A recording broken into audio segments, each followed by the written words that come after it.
Barbed wire, watchtowers, brick buildings. Most of us can picture Auschwitz in our minds.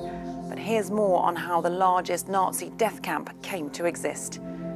In April 1940, the commander of the SS, Himmler, ordered the expansion of a former army barracks in Oswiecim, west of Krakow in southern Poland, a place named Auschwitz in German. In June 1940, the first group of Polish prisoners were brought there.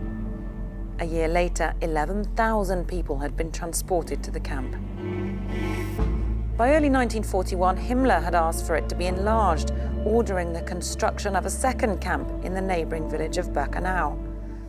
At first, it was built for prisoners of war, but within a few months, Birkenau, or Auschwitz II, was designated a death camp for Jews from Western and Central Europe.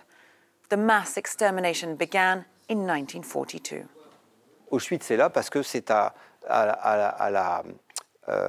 la fois proche et loin des centres-villes, mais surtout extrêmement bien desservi sur le plan ferroviaire. At least 1.3 million people were deported to Auschwitz.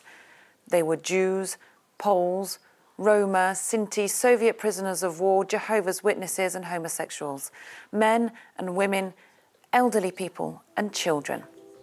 Some 1.1 million people were murdered there, 90% of them Jews. Most were exterminated in gas chambers with the cyanide-based Zyklon B.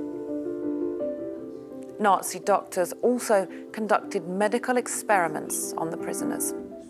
Others were conscripted into forced labor, notably at the third camp built at nearby Monowitz, around the IG Farben factory.